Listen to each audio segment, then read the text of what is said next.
कुडाळ तालुक्यातील शिवसेना उद्धव बाळासाहेब ठाकरे पक्षाचे नवनिर्वाचित सरपंच व ग्रामपंचायत सदस्यांचा सत्कार समारंभ आज महालक्ष्मी हॉल कुडाळ येथे संपन्न झाला। सिंधुदुर्ग रत्नागिरीचे खासदार विनायक राऊत आणि कुडाळ मालवणचे आमदार वैभव नाईक यांच्या हस्ते नवनिर्वाचित सरपंच व ग्रामपंचायत सदस्यांना शाल व श्रीफळ देऊन त्यांचा सत्कार करण्यात आला। यावेळी खासदार विनायक राऊत काय म्हणालेत पाहूया। एकट्या शिवसेना उद्धव बाळासाहेब ठाकरेंच्या शिवसेनेने 60% ग्रामपंचायती जिंकल्या आणि ह्या इथल्या बेईमान लोकांना लाथ मारून आमच्या वैभव नाईकांच्या या विधानसभा मतदारसंघामध्ये 45 ठिकाणी वैभव नाईक यांनी आपले सरपंच निवडून आणलेले आहेत।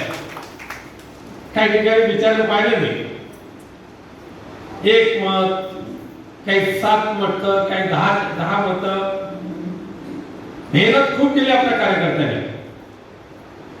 आणि हे जे 45 सरपंच आहेत ना, हे 100 नंबरी आपल्या दुसऱ्याच्या याच्यावर त्यांनी क्लेम केलेला नाहीये। नाही तर भारतीय जनता पक्षाला सवय आहे गाव विकास म्हटलं की आपला क्लेम लावायचा आणि आपला तो म्हणायचा। तरी अनेकांनी सांगून मोकळे झाले की आम्ही तुमचे नाहीतच।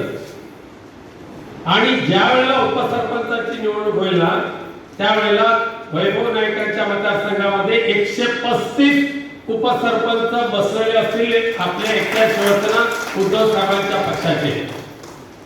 पैशाचा अफाट महसूल त्या ग्रामपंचायतीच्या निवडणुकीमध्ये तुम्ही सर्वांनी अनुभवलाय। म्हणजे जेवढं काही धापता येतील तेवढं धापलं आणि ह्या निवडणुकीला जेवढं वाटतंय तेवढं वाटायचं काम केलं।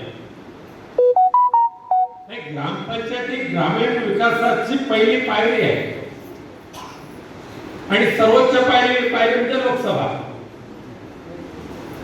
पण या वेळेला या गावाच्या अनुषंगाने विकासाच्या दृष्टीने असलेले ग्राम सचिवालय भ्रष्ट करण्याचं काम, नीतिबाह्य काम करण्याचं काम या निवडणुकीमध्ये भ्रष्टाचाराच्या माध्यमातून कमवलेला पैसा ओतायचं काम ज्या पद्धतीने या शिंदे गटाने आणि भाजपाने केलेलं आहे ते यापूर्वी कधी झालं नव्हतं। आणि भविष्यामध्ये अशी अनिष्ट प्रथांना मातीमोल करण्याचं काम आपल्या कोकणवासियांनी केलेलं आहे, म्हणून तुमच्या सर्वांचं मनापासून अभिनंदन। संपूर्ण कोकणामध्ये शिवसेना उद्धव बाळासाहेब ठाकरे 1 नंबरचा पक्ष आहे, 1 नंबरचा पक्ष। बाकी इकडे तिकडे बाकी झालं असेल, पण आमच्या इकडे काय झालं नाही। पैसा असो, दादागिरी असो, वेगवेगळे थापेबाजी असो, वेगवेगळ्या पद्धतीचं प्रलोभन असो, हा कोणताही प्रकार कोकणामध्ये झालेला नाही आणि होणार सुद्धा नाही। आणि म्हणून आजच्या ग्रामपंचायतीच्या निवडणुकापेक्षा जास्त रिझल्ट येणाऱ्या जिल्हा परिषद आणि पंचायत समितीच्या त्यापेक्षा मेहनत करून संपत्ती जी मिळवलेली आहे ती उघडपणे वैभव नाईकांनी दाखवली। परंतु शिवसेने आपल्याकडे येत नाही म्हणून त्यांना त्रास द्या, हा जो धंदा चालू केलेला आहे ना, त्याच पद्धतीने हा डाटा जो कलेक्ट करायचा प्रयत्न विधेयकाच्या माध्यमातून जो होणार आहे, शिवसेनेसहित सर्व विरोधी पक्षांनी त्याला विरोध तर केलाच आहे, पण केंद्र सरकारच्या या वैयक्तिक तपशील जमा करणाऱ्या अपप्रवृत्तीच्या विरोधात अख्ख्या देशवासियांना उभं राहावं लागेल। हे आमचं वैयक्तिक स्वातंत्र्य आहे, बाबासाहेबांच्या घटनेने दिलेलं ते आमचं व्यक्तिगत स्वातंत्र्य आहे, ते ह्यावून घेण्याचा प्रयत्न केंद्र सरकार करत आहे, त्याच्या विरोधात उभं करावं लागेल। आता आदित्यजी ठाकरे यांच्या विरोधात कोणाला चालू केलेले, काल त्या मुंबईतल्या एका उपटसूक खासदाराच्या संदर्भात ते एका महिलेने कसा भांडाफोड केलाय तो तुम्हाला माहिती आहे। पण ह्या राज्याच्या मुख्यमंत्र्यांनी जवळजवळ 130 कोटी रुपये किमतीचा नागपूरचा जो भूखंड त्यांच्या 2 हस्तकांना फक्त 16 हस्तकांना फक्त 2 कोटी रुपयामध्ये दिला। काही लोक कोर्टात गेले, उच्च न्यायालयात ताशेरे ओढले, नंतर मुख्यमंत्र्यांना आठवलं आपली चूक झाली, मुख्यमंत्र्यांनी तो आदेश रद्द केला। त्या भूखंड घोटाळ्यामध्ये एकनाथ शिंदेला राजीनामा द्यावाच लागेल हे ज्यावेळेला सिद्ध झालं त्यावेळेला लोकांचं लक्ष विचलित करण्यासाठी आदित्यजी ठाकरे यांच्यावर बेश्रमपणाने आरोप करायला सुरुवात केलेली आहे आणि म्हणून आमच्या आदित्यजी ठाकरेंनी सांगितलेलं आहे टायगर अभी जिंदा आहे, टायगर जिंदा आहे, घाबरत नाही, करायची तेवढी तुम्ही तपासणी करा, खोके बांधणाऱ्याची पण तपासणी करा, एसआयटी चौकशी करा, बाळासाहेबांच्या मुक्तीच्या चौकशीची एसआयटी चौकशी करा.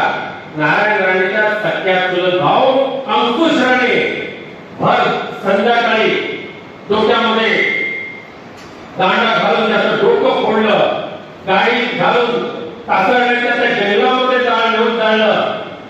त्या अंकुश राणेच्या खुनाची चौकशी करा, हिंमत असेल तर.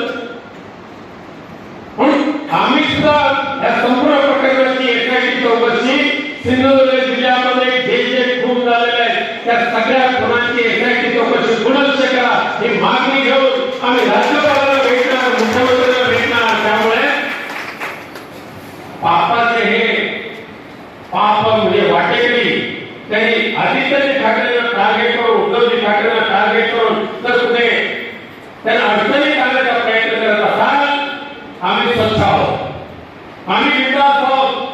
ज्या पद्धतीने वैभव नाईकांनी उघडपणे कुणाला जाऊन सांगितलं घ्या माझा हिशोब, त्या दिवशी आत्महत्येमध्ये सांगितलं घ्या माझा हिशोब, त्या पद्धतीने हिंमत असेल तर नारायण राणेने सांगावं झालेल्या 9 खुनांना त्याची सत्यता दाखवून द्यायची असेल तर घ्या माझी एसआयटी चौकशी, हिंमत असेल तर दाखवा, पण नाही दाखवलं.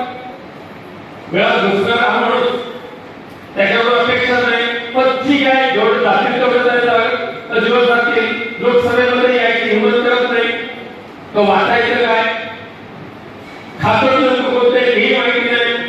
म्हणून आम्ही सांगितलं की एकदा तरी त्या एमएसएमई या खात्याचा फुल फॉर्म. यानंतर कुडाळ मालवणचे आमदार वैभव नाईक यांनी देखील आपले विचार मांडले. पाहूया नेमकं काय म्हणालेत. की आपण लोकांनी आपल्याला विश्वास दाखवला, लोकांनी पक्षावर विश्वास दाखवला आणि आपल्याला एवढ्या मोठ्या मताधिक्याने निवडून दिलं, त्याबद्दल आपलं सर्वांचं मनापासून या ठिकाणी अभिनंदन करतो. खरं तर शिवसेनेचे या ठिकाणी 21 सरपंच आज या ठिकाणी उपस्थित झालेले आहेत आणि जवळजवळ 200पेक्षा जास्त या ठिकाणी ग्रामपंचायत सदस्य हे शिवसेनेचे या तालुक्यामध्ये मोठ्या मताधिक्याने या ठिकाणी निवडून दिले आहेत. अजूनही काही सरपंच आजच्या त्यांच्या नियुक्ती वेळेनुसार आले नाही आणि काही आपण गाव पाहिजे म्हणून एकत्र ठरलेले ते सुद्धा सरपंच बसवल्यानंतर या ठिकाणी येतील. परंतु आम्हाला आमची संख्या वाढवायची नाही, आम्हाला आमची संख्या खोटी दाखवायची नाही. जे शिवसेनेवर येतील त्यांना घेऊन त्या ठिकाणी येणाऱ्या काळामध्ये काम करायचं आणि त्या सदस्यांना निश्चितपणे खरं तर आपल्या सर्वांच्या खरं तर मी माझे सहकारी अमरसिंह सावंत असू देत, राजेश नाईक असू देत, बबन गोमाटे असू देत, कृष्णा धुरी असू दे किंवा रमा तमाणीकर असू दे किंवा इतर व्यासकर सर्वच माझे सहकारी आहेत किंवा जे सरपंच म्हणून या ठिकाणी काम केलेलं आहे, बाळा कोरगाव असू दे, सचिन परब असू दे, या लोकांनी सुद्धा त्यावेळी आपल्या गावातील सरपंच आपण नसून सुद्धा या ठिकाणी शिवसेनेचा सरपंच आणण्यासाठी मेहनत घेतली आणि तो एक शब्द या ठिकाणी पुरा केला आणि शिवसेनेचा सरपंच या ठिकाणी बसवण्याचं काम आमचे शेखर गावडे असतील, आमचे दिनेश वारद असतील, ही सर्व मंडळी शिवसेनेमध्ये आली आणि त्या लोकांनी आपण सरपंच बसला तरी ते आपला सरपंच बसला पाहिजे यासाठी मेहनत घेतली. त्यांचं सुद्धा त्यांच्यासारखे अनेक सहकार्यांचं सुद्धा सगळ्यांचं नाव घेत नाही, पण त्यांचं सुद्धा मनापासून या ठिकाणी अभिनंदन केलं पाहिजे. आज गेल्या 6 महिन्यातली शिवसेनेची परिस्थिती आपण बघताय की शिवसेनेवर सगळ्या पद्धतीने हल्ला होतोय.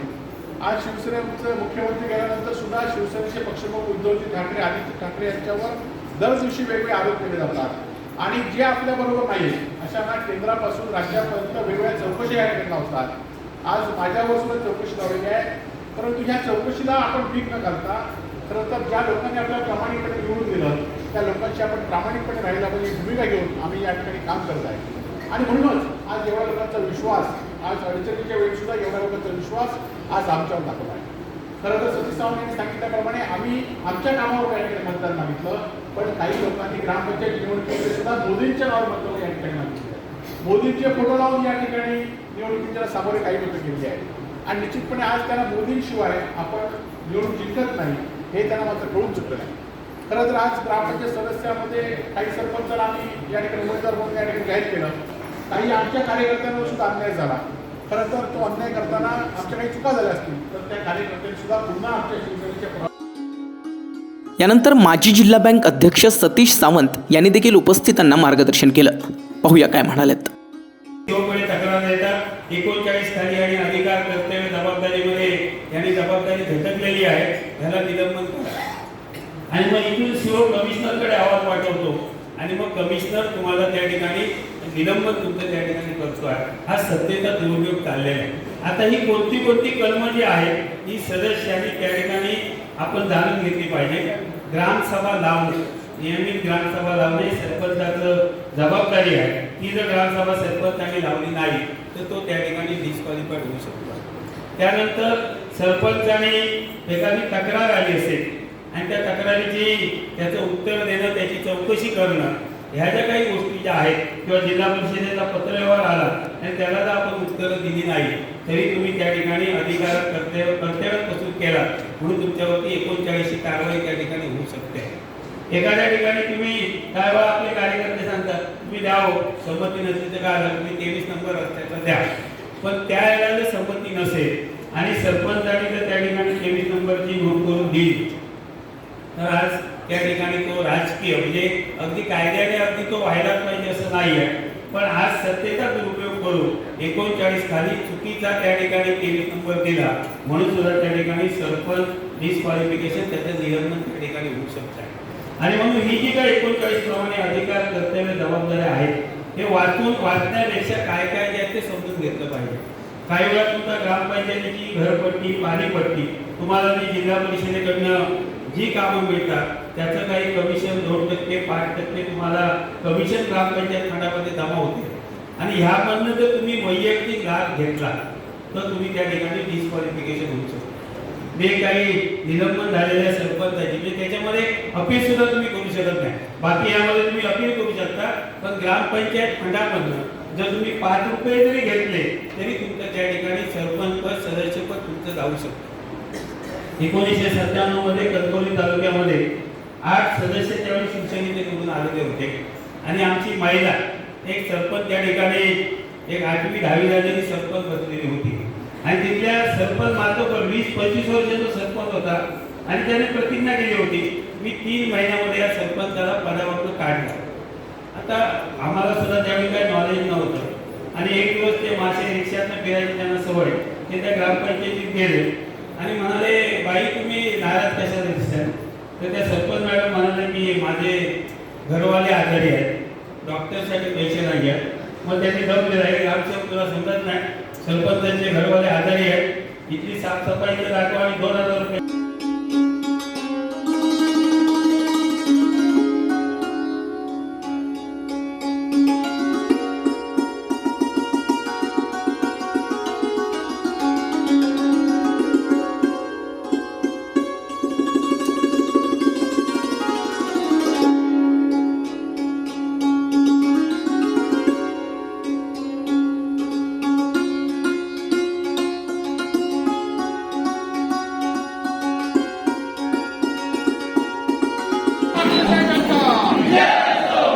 मोबाईल मागे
असे नवनवीन व्हिडिओ पाहण्यासाठी कोकणशाहीचं यूट्यूब चॅनल सबस्क्राईब करा व बेल बटन प्रेस करा. तसेच फेसबुक पेज लाईक करा आणि इंस्टाग्राम पेज व ट्विटर पेजला फॉलो करायला विसरू नका.